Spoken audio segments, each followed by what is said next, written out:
चलिए, तो सिलेंडर के लिए अब हम लोग मास मोमेंट ऑफ इनर्शिया निकालते हैं। तो एक सिलेंडर बना लेता हूं और सिलेंडर की जो रेडियस है वो r दी हुई है, सिलेंडर की हाइट जो है वो h दी हुई है और सिलेंडर का मास m है।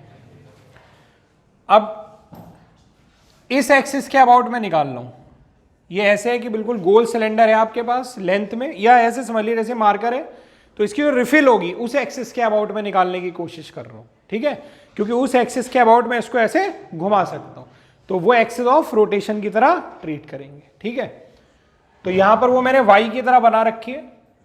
तो अगर इसमें हम एक छोटा एलिमेंट माने बच्चों, तो क्या होगा वो छोटा एलिमेंट, जैसा कि मैंने अभी आपको बताया कि अगर आप इस सिलेंडर को ऐसे छोटे छोटे पार्ट में स्लाइस करते चले जाएं तो जो पार्ट निकलेगा वो एक सर्कुलर पार्ट होगा जिसकी एक थोड़ी सी थिकनेस भी होगी। तो वो सर्कुलर पार्ट मैं यहां बना लेता हूं, ऐसे हमने बना लिया। इसकी रेडियस कितनी होगी, यही होगी, है ना, क्योंकि बराबर है तो कैपिटल आर ही होगी। इस थिकनेस को हमने क्या मान लिया, dy, और हमने इसे बेस से कितनी ऊंचाई पर बनाया है, तो थिकनेस को मैं बच्चों यहां लिख देता हूं जरा, dy कितनी ऊंचाई पर बनाया है, y डिस्टेंस पर बनाया है। जैसे जैसे y डिस्टेंस बढ़ेगी तो जो डिस्क हमने बनाई है वो पूरा पूरा सिलेंडर क्या करेगी, कवर अप कर लेगी। y बराबर 0, y बराबर h। समझ में आया इतना कि नहीं? तो अब देखिए, इस एलिमेंटल डिस्क का मास मोमेंट ऑफ इनर्शिया इस एक्सिस ऑफ रोटेशन के अबाउट क्या फॉर्मूला होता है, mr²/2। किसी भी डिस्क का एक्सिस ऑफ रोटेशन, ये जो पेन आपकी तरफ निकल के आ रहा है, इस एक्सिस के अबाउट जो फॉर्मूला होता है वो होता है mr²/2। तो ये डिस्क भी तो इस एक्सिस के अबाउट उसी तरह होगी, ऐसे एक्सिस जा रही है और डिस्क इसके चारों तरफ है, इसके अबाउट रोटेट करना है तो mr²/2 ही होगा। तो इसका मास हमने कितना मान लिया बच्चों, क्योंकि छोटा एलिमेंट है तो dm मान लिया, तो इसका हो जाएगा dm इंटू, और इसकी रेडियस कितनी है, कैपिटल R, तो dm इंटू r²/2। अब हमें दो चीजें चाहिए, एक dm और एक r।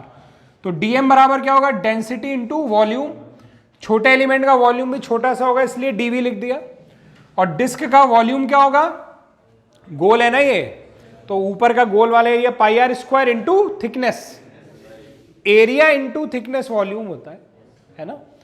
तो ऊपर का एरिया कितना हो गया, πr², गोल है ना ऊपर वो, इंटू dy, ये हो गया, ये dm की वैल्यू आ गई। और कैपिटल R, तो वो तो R है क्योंकि वो तो गिवन है ना, तो कैपिटल R की जगह तो R ही रखेंगे हम लोग। अब ये दोनों वैल्यू उठा करके यहाँ पुट कर देता हूं, तो dy बराबर कितना हो जाएगा, dm की जगह ρ πr² dy इंटू r²/2। तो डी बराबर हो जाएगा ρ πr⁴ dy/2। सही है कि नहीं इतना? लेकिन ये इस स्मॉल एलिमेंटल डिस्क का मूवमेंट ऑफ इनर्शिया है, हमें पूरे सिलेंडर का निकालना है, तो क्या करना पड़ेगा, इंटीग्रेट करना पड़ेगा। तो पूरे सिलेंडर के लिए i बराबर कितना हो जाएगा, दोनों तरफ इंटीग्रेट करेंगे तो डी का इंटीग्रेशन i हो जाएगा, और इसका इंटीग्रेशन हमें करना पड़ेगा। तो कांस्टेंट हम बाहर निकाल लें, ρ π2 और r बदल थोड़ी रहा है, r कहां बदल रहा है, वो तो वैसे भी गिवन है, कांस्टेंट है वो। तो यानी कि बाहर क्या आ गया, ρ πr⁴/2, अंदर क्या रह गया, dy। Limit of integration y कहां से कहां तक हो सकता है, 0 से h, तो 0 से h।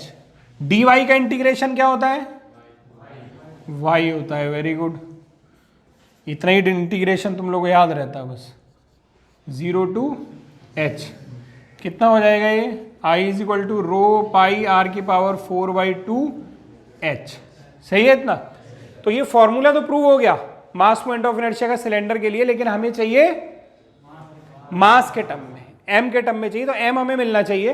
तो m इसका कितना होता है, डेंसिटी इंटू वॉल्यूम, तो डेंसिटी इंटू इसका वॉल्यूम कितना होता है सिलेंडर का, तो ये m की वैल्यू है।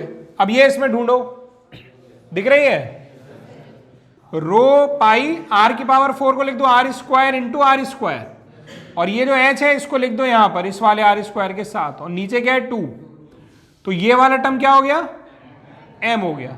तो क्या फॉर्मूला आ गया हमारे पास, m r स्क्वायर बाई 2। ये सिलेंडर के लिए फॉर्मूला आ गया, नोट कर लीजिए इसको जल्दी।